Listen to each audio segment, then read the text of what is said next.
యేసుక్రీస్తు నామములో మీకు అందరికీ వందములు.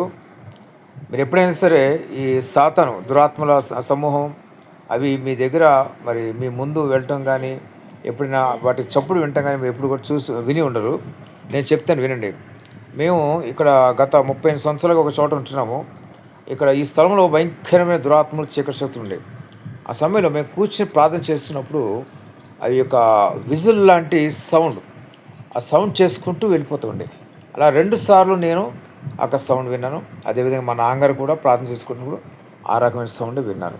ఇక్కడ తెలుసుకోవాల్సిన విషయం ఏంటంటే ఆ దురాత్మలు, అందుకనే మా నాన్నగారు ఎందుకు మరి అంటూ ఉండేవారు, చిన్నప్పటి నుంచి కూడా మామూలుగా ఏదైనా సరదాగా విజులు వేస్తూ ఏదైనా పాట పాడిన ఏదైనా విజిల్ అనేది వేయొద్దు అని చెప్పారు. ఆ విజిల్లో మరి దానికి దురాత్మకి ఏదో ఒక సైన్ ఉంటుంది అనుకున్నా.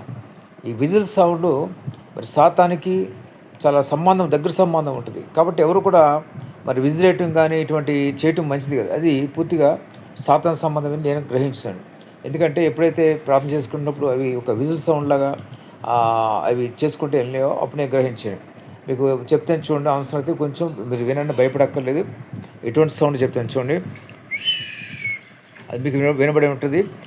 అటువంటి సౌండ్ చేసుకుంటూ ఆ దురాత్మలు వెళ్ళిపోతూ ఉండే అనమాట. ప్రార్థన చేసుకున్నప్పుడు మమ్మల్ని అంటే భయపెట్టడానికి ఆ విధంగా చేస్తుండే. అయితే ఎప్పుడు కూడా మేము వాటికి భయపడేది లేదు. ఏది సౌండ్ అనేది అర్థం చేసుకుని మా నాన్నగారిని మాట్లాడుకున్నప్పుడు అవును నేను కూడా విన్నాను, మా నాన్నగారు కూడా చెప్పారనమాట.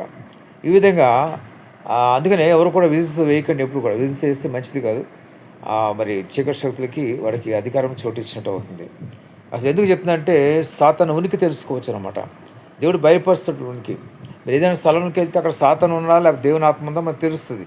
ఎప్పుడు పరిశుద్ధాత్మ దేవుడు మనల్ని నివసించినప్పుడు, చూచే కళ్ళు, వినే చెవులు, గ్రహించే హృదయం మనకు దయచేసినప్పుడు, దేవుడు అక్కడ ఆ ప్రదేశానికి వెళ్ళినప్పుడు ఇది చీకటి శక్తి ప్రదేశమా మరి దేవుని నివాసం ఉండే ప్రదేశమా మనం చక్కగా సులువుగా చెప్పగలుగుతాం. కాబట్టి ప్రతి ఒక్కరు కూడా వినే చెవులు, చూచే కళ్ళు, గ్రహించే హృదయం కలిగి ఉండండి. దేవుడు అనేకమైన అద్భుత కార్యాలు చూపిస్తాడు. దేవుడు అనేకమైన విషయాలు మీకు అయ్యేలాగా చేస్తూ ఉంటాడు. కాబట్టి దేవునితో నడవండి. దేవునితో నడిస్తే గొప్ప విజయం ఉంటుంది. దేవుడు మీతో ఉంటాడు. దేవుడు మిమ్మల్ని ముందు నడిపిస్తాడు. దేవుడి మాటలు దీవించి ఆశీర్వదించును గాక. ఆమేన్.